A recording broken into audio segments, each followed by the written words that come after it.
Hello students, welcome back to our channel. Start करते हैं part 5 super 5 series में। Best 5 questions देखेंगे from chapter 3 metals and non metals. चलिए start करते हैं अपना आज का session from question number 1। Let's see which one of the following metals do not react with cold as well as hot water.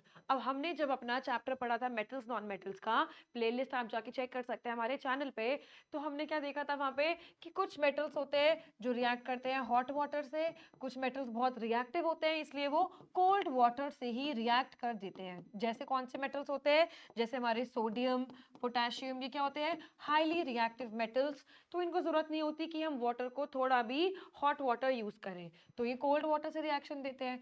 फिर आते हैं कुछ हमारे टॉप के बाद जो थोड़े मिडिल में रहते हैं मेटल्स, जो क्या करते हैं, हॉट वाटर से रिएक्ट करते हैं। अब कुछ ऐसे मेटल्स होते हैं जो क्या होता है हमारा, ना ही हॉट वाटर से रिएक्शन देंगे ना ही कोल्ड वाटर से रिएक्शन देंगे। तो किसके साथ रिएक्शन देते हैं, दे रिएक्ट विद स्टीम। अब ऐसे कौन से मेटल्स हैं जो रिएक्शन करेंगे हमारी स्टीम से और फॉर्म करेंगे प्रोडक्ट, सोडियम, मैग्नीशियम, कैल्शियम और आयरन। यहाँ पे आप ध्यान रखोगे कौन कौन से हमारे मेटल्स हैं। Iron, aluminium are the metals that do not react with the hot as well as cold water because they react with steam to form the following oxides। ठीक है, कौन कौन से मेटल्स ध्यान रखेंगे, आयरन या फिर एल्यूमिनियम। यहाँ पे ऑप्शंस में हमारे पास क्या गिवन है, iron, so we will mark the option D as the correct option। Okay, clear है क्वेश्चन। तो ऐसे प्रॉपर्टीज रिलेटेड क्वेश्चंस आपको ध्यान रखने हैं, कैसे पुट अप होंगे ऐसे क्वेश्चंस।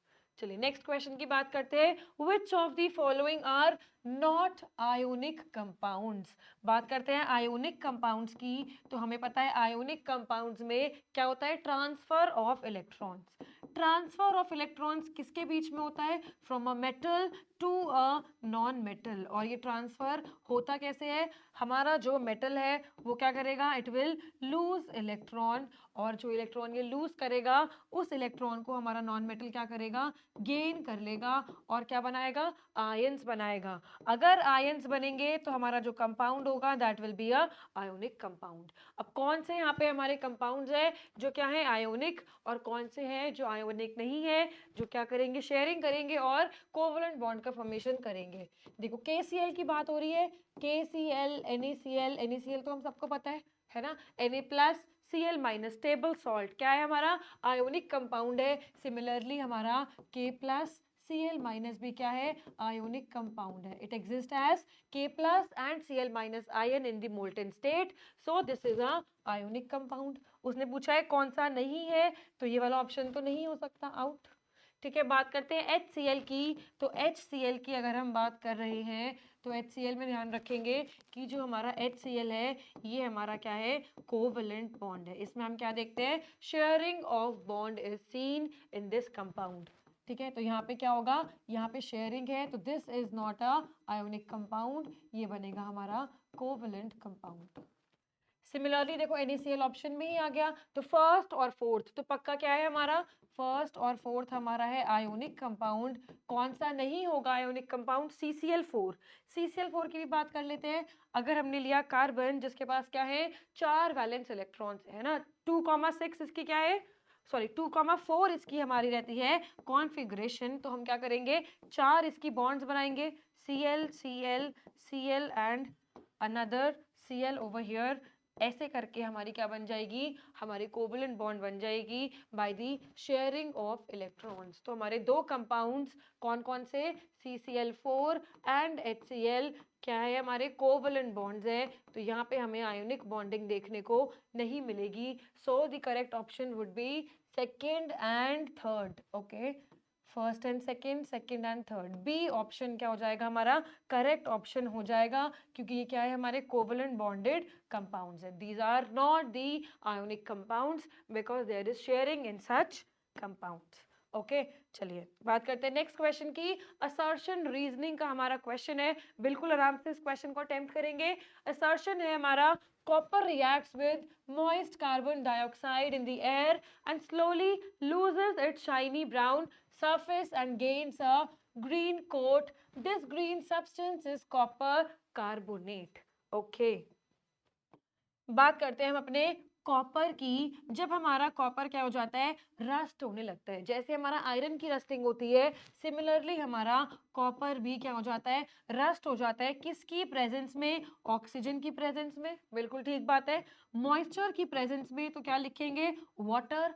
और किसकी प्रेजेंस में, यहाँ पे जो हमारा होता है कार्बन डाइऑक्साइड भी यूज होता है। और इन सब की प्रेजेंस में जो हमारा कंपाउंड बनता है वो होता है हमारा बेसिक कॉपर कार्बोनेट।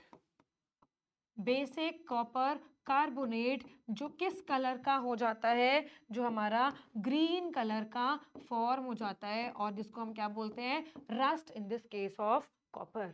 तो ये बात बिल्कुल ठीक है हमारी। Assertion is a true statement. क्या होता है कि कॉपर के केस में जब कॉपर हमारा क्या करता है, रिएक्टिव मेटल है, एयर से रिएक्ट करेगा, मॉइस्चर से रिएक्ट करेगा और कार्बन डाइऑक्साइड से भी रिएक्ट करेगा, तो एक रस्ट क्या बना लेगा, रस्ट की कोटिंग बना लेगा, जो क्या होता है हमारा बेसिक कॉपर कार्बोनेट, जिसका फॉर्मूला लिखते हैं हम copper hydroxide and copper carbonate.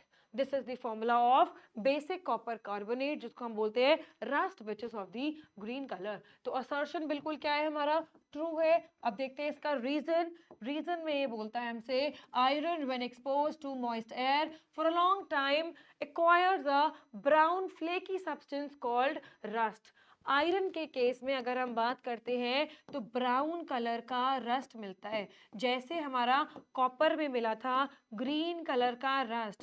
Similarly iron के केस में हमें ब्राउन कलर का रस्ट मिलता है। और ये रस्ट का हमारा फॉर्मूला हमें ध्यान रखना है, रस्ट का फॉर्मूला क्या होता है हमारा, यहाँ पे आयरन के केस में Fe2O3.XH2O, जो हमारा हमने देख लिया ब्राउन कलर का सब्सटेंस है। तो ये भी बिल्कुल ठीक बात है। Reason is also true. But ये दोनों आपस में क्या इंटर रिलेटेड है, ये क्या रीजन है इसका कॉपर के रस्ट होने का, नो। तो हम यहाँ पे बोलेंगे assertion is true and reason is also true, but reason is not the correct explanation. Okay दोनों अपने आप में ट्रू स्टेटमेंट्स हैं। दोनों की रस्टिंग के हम कलर्स ध्यान रखेंगे। कॉपर के केस में ग्रीन कलर का रस्ट है, आयरन के केस में ब्राउन कलर का रस्ट है। यहाँ पे हमारा फॉर्मूला रहेगा Fe2O3.XH2O, this is brown colour and this is green colour rust in case of copper. So again this is a very important question. तीसरा क्वेश्चन था हमारा बहुत इंपॉर्टेंट। अगर आपको यहाँ से कुछ भी इंपॉर्टेंट क्या करना है, नहीं मालूम थी इन्फॉर्मेशन, जरूर उसको नोट करेंगे। बात करते हैं अपने नेक्स्ट क्वेश्चन की। All the metals form basic oxides, which metal form a amphoteric oxide. What is a amphoteric oxide, जो हमारा क्या करेगा, मेटल के साथ भी रिएक्ट करेगा, जो मेटल हमारा बेस के साथ भी, ओके एम्फोटेरिक ऑक्साइड्स की बात कर रहे थे, जो हमारा एसिड के साथ भी रिएक्शन देगा और बेस के साथ भी रिएक्शन देगा, उसको ही हम क्या बोलेंगे, एम्फोटेरिक ऑक्साइड। फॉर एग्जांपल हमारा सोडियम है, सोडियम बनाता है Na2O, तो सोडियम का ऑक्साइड क्या होता है, बेसिक। ठीक है, मेटल्स के ऑक्साइड्स क्या होते हैं, basic, whereas non metal के जो ऑक्साइड्स होते हैं वो होते हैं acidic.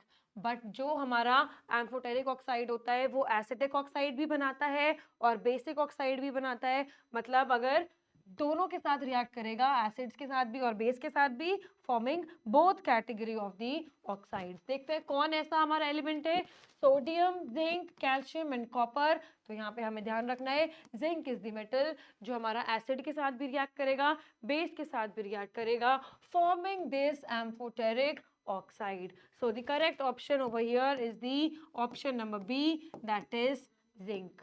Again this was the important question. चलिए नेक्स्ट क्वेश्चन की बात करते हैं।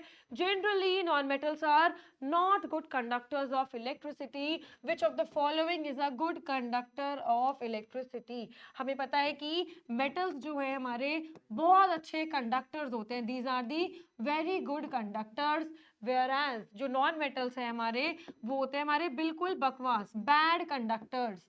ठीक है, अब क्वेश्चन हमसे पूछा जा रहा है कि कौन सा ऐसा नॉन मेटल है, डायमंड, सल्फर, ग्रेफाइट और फुलरिन। देखो डायमंड और फुलरेंस हमारा क्या है, एलोट्रोप्स है कार्बन के। सारे हमारे पास नॉन मेटल्स गिवन है। हमसे पूछा जा रहा है बताओ भाई कि यहाँ पे कौन सा गुड कंडक्टर होगा इलेक्ट्रिसिटी का। तो डायमंड, सल्फर, ग्रेफाइट, फुलरेन। यहाँ पे हमें देखना है कि ग्रेफाइट का जो स्ट्रक्चर होता है ना, ग्रेफाइट के स्ट्रक्चर में it is a sheet like structure, और इसके स्ट्रक्चर की वजह से यहाँ पे इलेक्ट्रॉन्स का फ्लो रहता है। अच्छा, therefore graphite is the allotrope of carbon which is the very good conductor of electricity.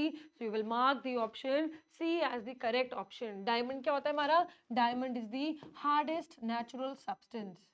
Okay, so the correct option is option number, okay, यहाँ पे इसको B है, ये C कर लेना. Okay, this is C option, that is the graphite. Okay, so this was our top 5 questions जिसमें हमने अपनी सुपर 5 सीरीज में पार्ट 5 में देखे.